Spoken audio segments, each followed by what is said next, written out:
Yeah, hi, my name is John MacDonald.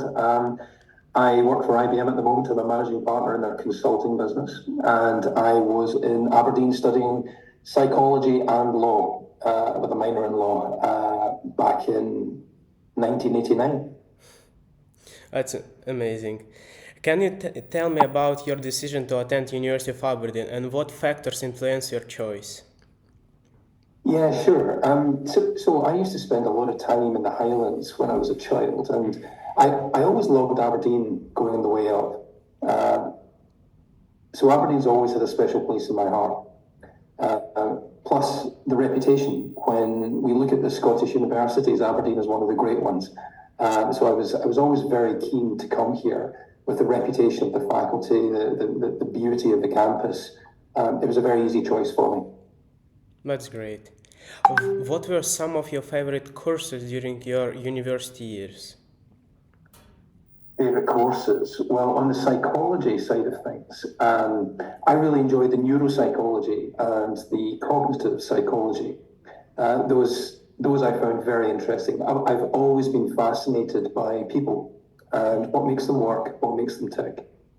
And in the other subjects, the other subjects I studied, criminal law and delict, I found just fascinating. These were incredibly interesting courses. But actually, I surprised myself with statistics. I ended up studying statistics for just over 2 years. Numbers was not one of my strong points at school. So it really surprised me that I enjoyed that element of statistics.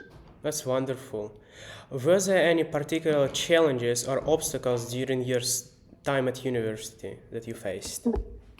You know, honestly, nothing too dramatic. I had an amazing time in Aberdeen. I had a very good circle of friends. We actually lived in Cooper's Court, which is just outside the psychology Yes. building. It had just opened up for students to start using. It was private previously to that, so we had a perfect location, a fantastic group of friends.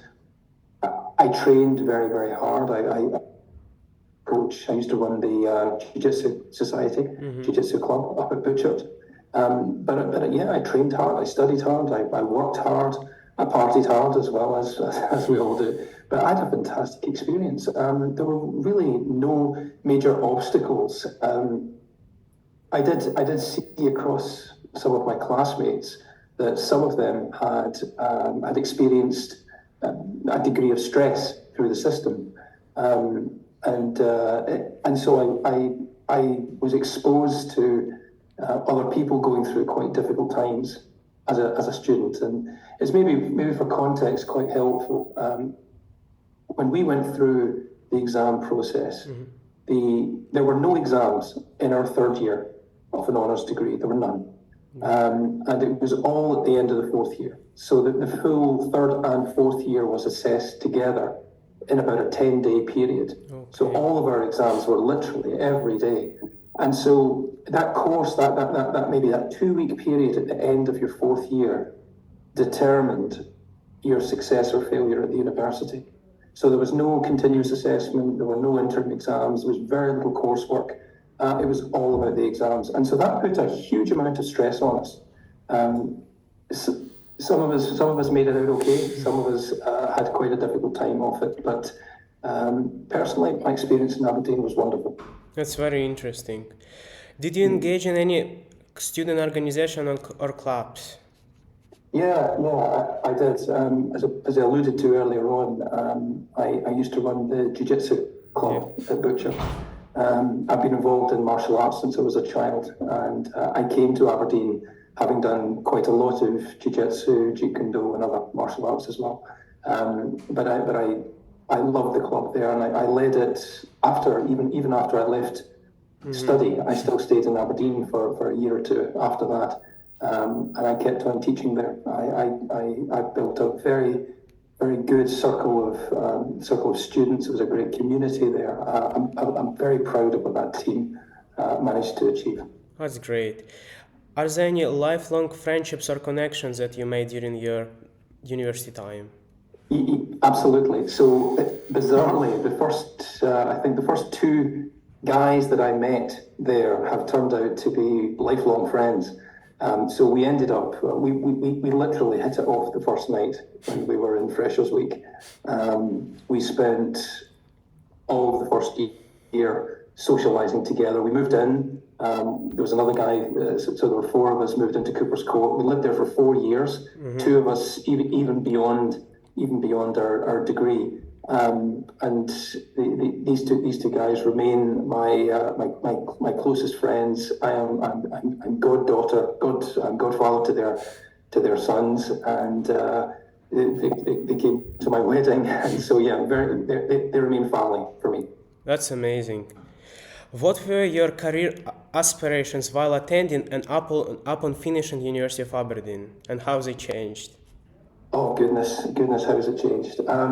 So I'll tell you, I certainly didn't want to work with computers, and if I did work with computers, I certainly didn't want to work for a big company. So ending up in IBM was a bit of a surprise. It's not at all what I had in mind. I thought at the start, because of psychology, maybe I would do clinical psychology, but I realized maybe 1 or 2 years in that wasn't what I wanted to do. I really enjoyed studying little parts of law, but I didn't do enough to qualify in law. And beyond that, I really didn't have a clear idea. I did know that I wanted to go to Japan. That since I was a child had been a lifelong dream of mine.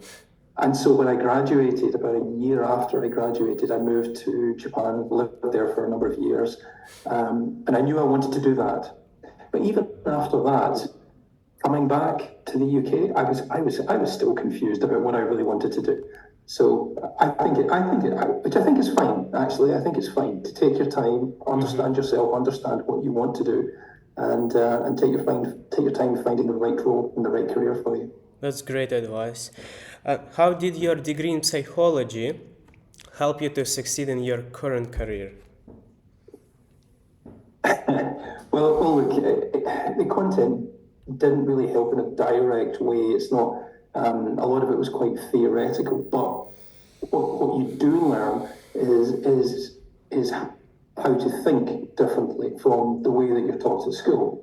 So the way of thinking, how you do research, how you write, how to apply yourself in difficult situations. So it taught me to be very curious. It taught me to be very open-minded. It taught me to debate and to understand. I think those were the real benefits of coming out of the psychology degree. Yes. What are some key factors that help you to keep you motivated during your time at university? So look, I was never particularly, I wasn't that remarkably clever kid that always got straight A's and A stars at high school. I was slightly better than average, but it was slightly better. I was never a strong academic person. But at uni, I found that it kind of made sense to me a little bit more, the way of working, the way of operating. So getting motivated, it really wasn't hard because I enjoyed that feeling. I enjoyed the feeling of doing well. And I think what was important was I was surrounded by good friends that were equally motivated. We had the same work ethic. I wasn't being distracted by things. We were all supporting each other and motivating each other through our ups and downs, the way that we all have. I also don't come from a long family members having gone through university. My mother, and I'm in admiration of her, she did an open university degree in maths, and it took her 10 years while raising my sister and I. So I really wanted to get a degree to in many ways honour her and what she did with her degree. She did it the hard way. This was a relatively easy way because it's all we did all day.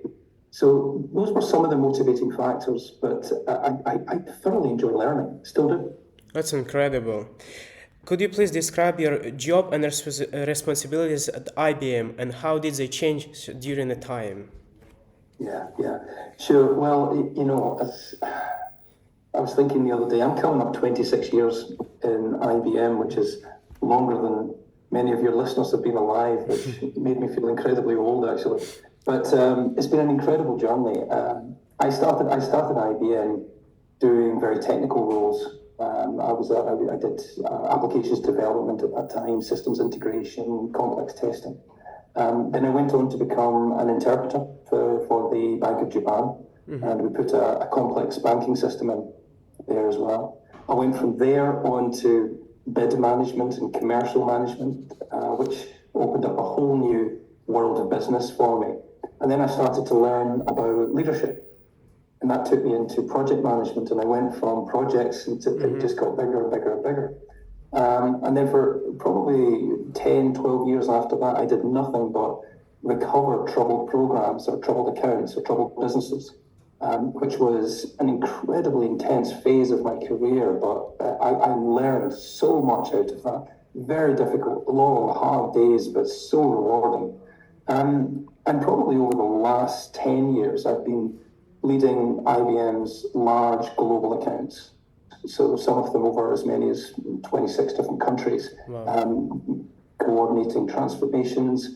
I did, you'll remember a couple of years ago when the TSB bank melted down, IBM was asked to come and help them stabilize. And I led that team. And that was incredibly, it was incredibly sensitive to politics, to government, to press. That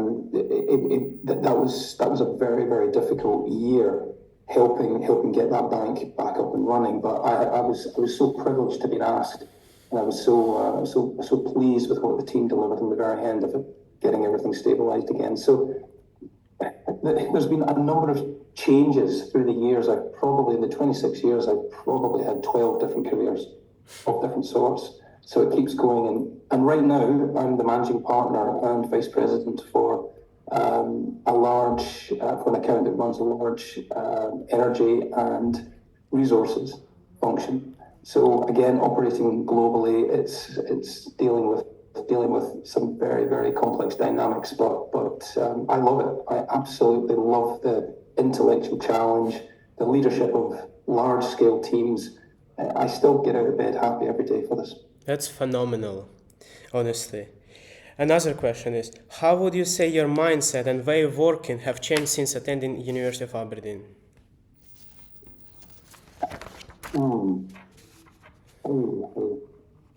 I think my mindset is much calmer.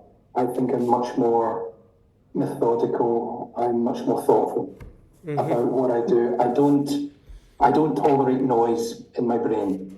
I think at university, when you're learning about yourself, you're learning what helps you work and what doesn't. You've got to try different things. I had a lot of noise in my brain, and it was a very conscious effort to try and quieten down and focus on your studies. I've got quite good at that, so I can approach work with a very, very singular mind, very singular focus, and I can be quite channeled in that sense. In terms of other aspects of mindset, I actively seek out things that scare me, because those are the things that make you grow. Those are the things that help you develop to become a better human being, a better leader, a better worker, a better colleague, a better friend.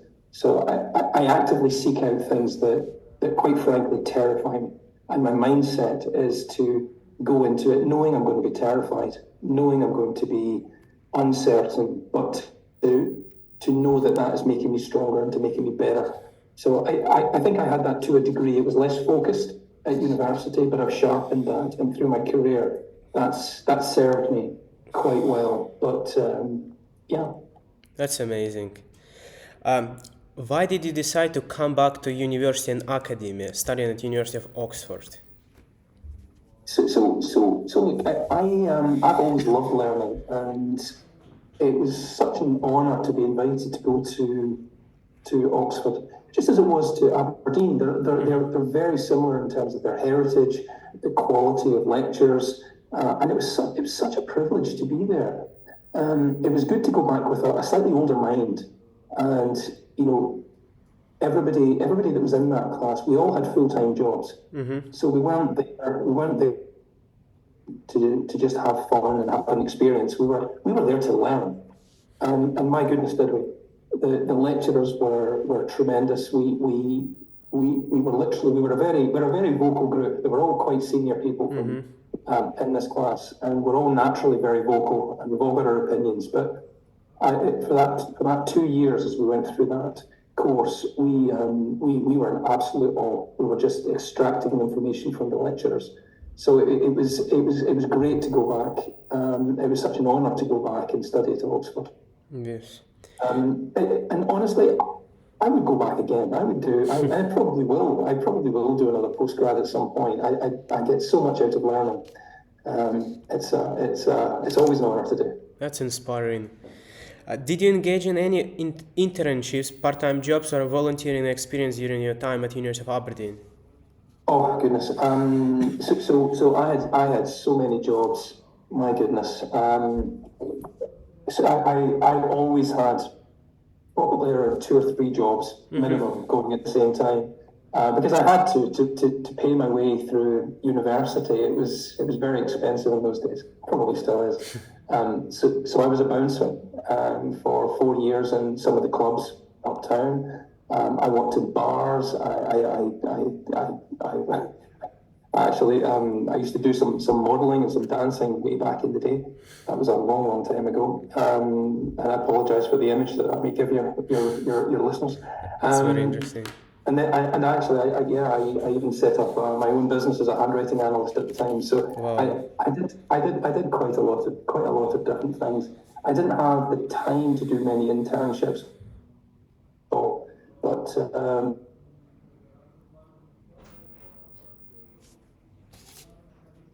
yeah. So can you hear me? yeah. Oh, okay. Something was wrong with internet. So another question is, can you share an advice or insight for individuals interested in pursuing your type of career? Yeah, I think there's a little bit of. I want people to be brave. I think when you go into other companies, you've got to start on the basis that all of your peers, you're all going to be ambitious, you're all going to be hardworking, and you're all going to be smart. And therefore, the bar is quite high. When you're in a corporate world, your bar is quite high. You're all smart, you're all hardworking, you're all ambitious. And the thing that makes the difference is being bold. And what I've found is the courage of your convictions. It's the placing a bet on yourself that helps you progress. It helps you be seen and being noticed. You don't necessarily always have to be successful, actually. And I will take somebody who will push themselves harder, that will take calculated risks and place a bet on themselves. I like that. When I see people coming into my teams, I've got a lot of respect for that, because I know how hard it is. And I think sometimes we can suffer from imposter syndrome. We can have doubts. We can sometimes have lack of clarity in ourselves.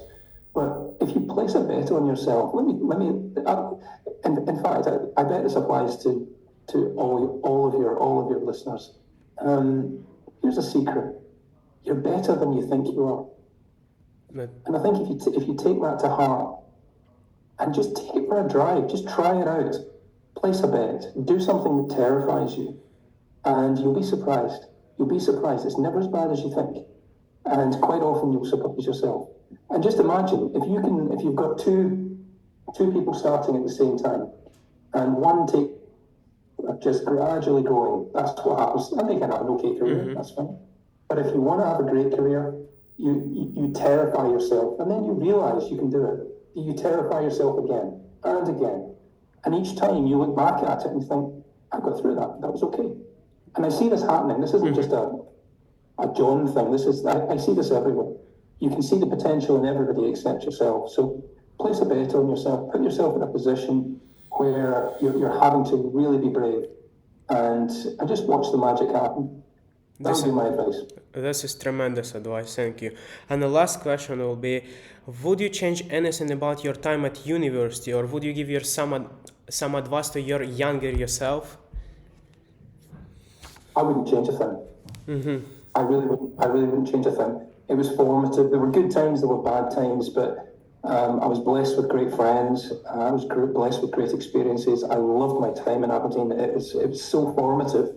I started to become a man during those years. It was so formative for me. So yeah, I wouldn't change a thing.